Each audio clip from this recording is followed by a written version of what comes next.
미국의 대통령 선거 제도는 그 복잡성 때문에 많은 이들이 이해하기 어렵습니다. 특히 선거인단 제도와 간접 선거 방식은 그 자체로 많은 논란을 일으킵니다. 이 제도는 단순히 정치적 논의에 그치지 않고 미국 사회의 역사적 배경, 정치적 구조, 그리고 연방주의와 밀접하게 연결되어 있습니다. 이를 좀 더 구체적으로 설명하기 위해 미국의 건국 과정, 헌법 제정, 그리고 선거인단 제도가 어떻게 형성되었는지를 차근차근 살펴보겠습니다. 1. 미국 건국과 연방주의의 출발점. 미국의 건국은 1776년 독립선언을 통해 이루어졌지만 단순히 하나의 독립국가로서 출발한 것은 아닙니다. 미국을 구성하는 13개 식민지는 각각 독립적인 주로서의 특성을 갖고 있었고 이들 간의 통합을 위한 논의는 매우 복잡하고 시간이 많이 걸렸습니다. 각 주는 경제적, 사회적, 문화적 차이가 컸고 각자 자치권을 주장하며 연합체를 이룬다는 개념이 연방주의라는 형태로 구체화되었습니다. 이때 각 주의 독립성과 자치권을 최대한 보장하려는 이유는 당시 사람들의 자유에 대한 강한 열망에서 비롯된 것입니다. 영국의 중앙 집권적 통치에 반발하여 중앙정부의 권한이 너무 강하지 않도록 해야 한다는 생각이 지배적이었습니다. 그들은 개인 자유와 주권을 보호하기 위해 중앙정부를 약화시키려는 의도를 가지고 있었습니다. 이로 인해 연방정부의 권한은 제한적이어야 한다는 결론에 도달하게 되었습니다. 2. 대통령 선거의 구조 설계. 대통령 선거 제도의 뿌리는 바로 연방주의에 있습니다.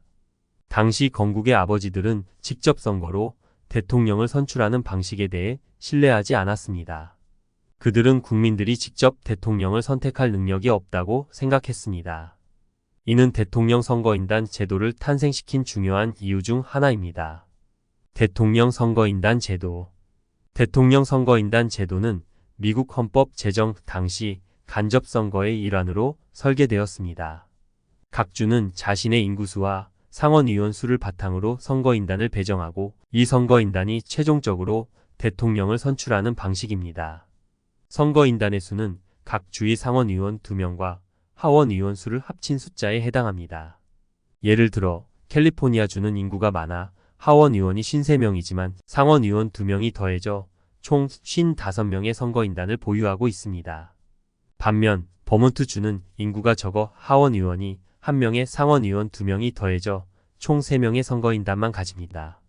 이 선거인단 제도는 각 주의 권한을 존중하면서도 전체 국가의 균형을 맞추려는 시도였습니다. 하지만 중요한 점은 각 주의 표심이 어떻게 집계되느냐에 있습니다. 대부분의 주는 승자 독식 제도를 채택하고 있어 한 후보가 그 주에서 가장 많은 표를 얻으면 그 주의 모든 선거인단을 차지하게 됩니다. 예를 들어 플로리다에서 50%에서 한 표를 더 얻은 후보는 29명의 선거인단을 모두 차지하게 됩니다. 승자 독식 제도. 승자 독식 제도는 경합주에서 상대적으로 작은 차이로 대통령이 결정되는 현상을 만들어냅니다. 이 방식은 인구가 적은 주에게 유리하게 작용할 수 있습니다. 예를 들어 플로리다와 미시간과 같은 스윙 스테이트에서는 표차가 매우 근소하기 때문에 어느 후보가 그 주에서 승리하느냐에 따라 선거인단을 완전히 차지하게 됩니다. 3. 선거인단 제도의 문제점. 민주주의의 원칙 위반. 선거인단 제도는 승자 독식으로 인해 민주주의의 원칙에 위배된다고 종종 비판을 받습니다. 2000년 대선과 2016년 대선에서 알 고어와 힐러리 클린턴이 전국적으로 더 많은 인기 득표를 했음에도 불구하고 조지 부시와 도널드 트럼프가 선거인단에서 승리하여 대통령에 당선된 경우가 대표적인 사례입니다.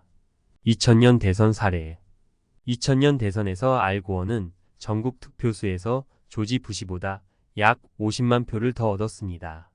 하지만 플로리다 주에서의 결정적인 표차 덕분에 부시는 그 주의 모든 선거인단을 차지했고 결국 선거인단 수에서 부시가 승리하면서 대통령이 되었습니다. 이 사건은 선거인단 제도의 비효율성과 민주적 정당성에 대한 논란을 일으켰습니다. 2016년 대선 사례. 2016년 대선에서도 힐러리 클린턴은 국민 전체 표에서 더 많은 표를 얻었지만 도널드 트럼프는 선거인단에서 승리했습니다. 이처럼 선거인단 제도는 전체 국민의 표를 제대로 반영하지 못하는 경우가 발생할 수 있으며 이로 인해 민주주의의 원칙에 대한 강한 비판이 제기됩니다. 4. 작은 주의 영향력과 불균형. 선거인단 제도는 또한 작은 주에게 비례적 과대표를 부여하는 문제를 안고 있습니다.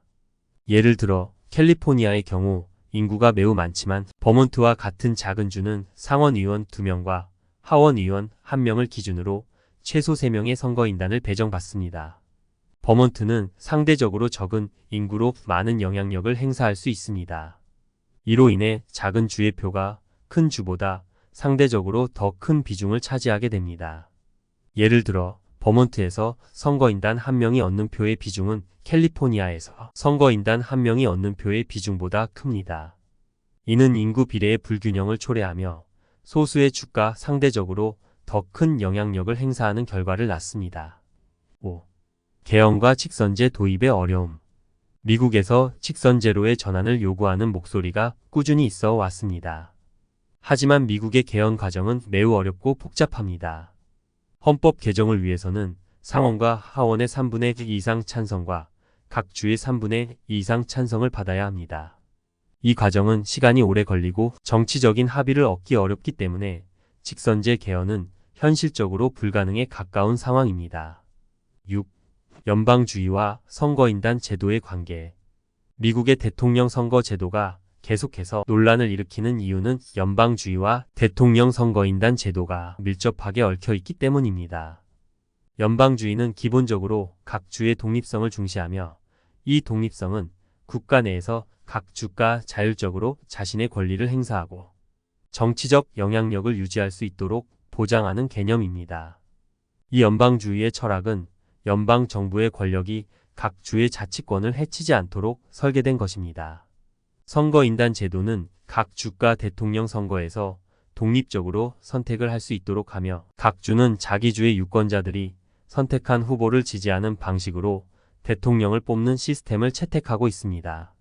즉, 각 주는 대통령을 직접 선출하지 않고 선거인단을 통해 자기 주의 의견을 대변하는 방식으로 연방 정부와의 관계를 유지합니다. 그만큼 대통령이 연방 정부의 대표이지만 동시에 각 주의 대표로서의 성격을 지니고 있다는 것입니다. 선거인단 제도는 이러한 주들의 대표성을 보장하려는 목적에서 출발한 것이기 때문에 직접 선거로의 전환이 어려운 상황인 것입니다. 7. 승자 독식 제도의 효과와 문제점. 승자 독식 제도는 미국의 대선에서 각 주의 모든 선거인단을 하나의 후보가 차지하는 방식입니다. 이 제도는 주요 경합주에서 매우 중요한 역할을 합니다. 경합주는 양당의 지지율이 팽팽하여 후보자들이 해당 주에서 승리할 경우 그 주의 모든 선거인단을 가져갈 수 있기 때문에 선거 결과에 큰 영향을 미칩니다. 예시 2000년 대선에서의 승자 독식. 2000년 대선에서는 조지 부시와 알 고어가 경합주인 플로리다에서 대격돌을 벌였습니다. 플로리다는 선거인단 수가 29명으로 매우 중요했습니다. 고어는 전국적으로 더 많은 득표수를 얻었지만 부시가 플로리다에서 승리하면서 모든 선거인단을 차지했습니다. 결국 부시가 대통령이 되었죠. 이렇게 승자 독식 제도는 표차가 적은 경합주에서 작은 차이가 결과에 결정적인 영향을 미칠 수 있게 만듭니다. 예를 들어 플로리다에서 부시가 고어보다 겨우 537표 차이로 이겼지만 그 결과로 29명의 선거인단을 모두 가져가게 되면서 전체 선거인단 수에서 우위를 점하게 되었습니다. 민주주의적 측면에서 보면 이는 전체 표의 대표성이 부족하다는 비판을 받을 수 있습니다. 예시 2016년 대선에서의 승자 독식. 2016년 대선에서도 비슷한 일이 일어났습니다. 힐러리 클린턴은 도널드 트럼프보다 약 300만 표를 더 얻었음에도 불구하고 선거인단에서 패배했습니다. 힐러리가 더 많은 표를 얻은 것은 캘리포니아와 같은 대형주에서의 표 차이 덕분이었지만 트럼프는 플로리다, 펜실베이니아, 미시간 등 경합주에서 승리하면서 선거인단을 장악했고 결국 대통령에 당선되었습니다.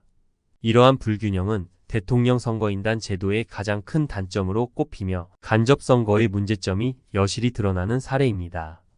이로 인해 일부는 직접선거로의 개혁을 요구하지만 앞서 설명했듯이 미국 헌법 개정은 매우 어렵고 그 실현 가능성은 낮습니다. 8.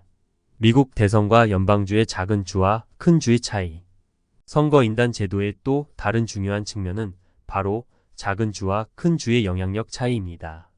선거인단은 각 주의 하원 의원 수와 상원 의원 수를 합산한 숫자에 따라 배정됩니다. 하지만 작은 주가 상원 의원 2명을 무조건 보장받는 점에서 작은 주들이 상대적으로 과대대표되는 경향이 있습니다. 예시 작은 주의 과대표 현상.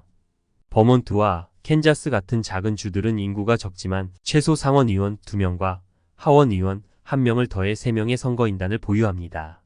이는 인구수에 비례한 것과는 다르게 대형 주인 캘리포니아 55명나 텍사스 38명보다 상대적으로 큰 비율로 영향을 미친다는 뜻입니다. 예를 들어 버몬트의 선거인단 1명은 약 24만 명의 유권자를 대표하는 반면 캘리포니아의 선거인단 1명은 약 70만 명의 유권자를 대표합니다. 즉, 작은 주는 유리한 구조를 갖고 있는 셈입니다. 이런 과대표되는 현상은 작은 주들이 연방주의적 원칙을 보호하는 데 중요한 역할을 하지만 전체적인 표심을 반영하는 데에는 한계를 가지게 됩니다. 그래서 작은 주들의 영향력 확대가 미국 대선에서 중요한 요소로 작용합니다. 9. 미국 선거 제도의 개혁 논의와 전망. 미국의 선거 제도, 특히 선거인단 제도에 대한 개혁 논의는 꾸준히 이어지고 있습니다. 직접 선거로의 전환이나 비례대표제의 도입 등이 제안되고 있지만 미국 헌법의 개정이 매우 어렵기 때문에 실현되기까지는 시간이 걸릴 것입니다. 예를 들어 2000년 대선에서 알 고어는 국민투표에서 승리했지만 선거인단에서 패배하였기 때문에 이에 대한 직선제 도입 논의가 활발했습니다. 하지만 직선제로의 개헌은 현재로서는 거의 불가능에 가까운 상황입니다. 미국의 헌법 개정은 극히 어려운 절차를 거쳐야 하며 각 주의 이익을 고려한 타협을 이끌어내는 것이 매우 어렵습니다. 예를 들어 작은 주들은 직선제가 도입되면 자신들의 영향력이 크게 줄어들기 때문에 반대할 가능성이 높습니다. 또한 선거인단 제도는 연방주의의 핵심 요소이기 때문에 이를 바꾸려면 주들의 권리를 침해하는 셈이 되어 반발을 살 수 있습니다. 10. 결론 왜 계속 유지될 수밖에 없나?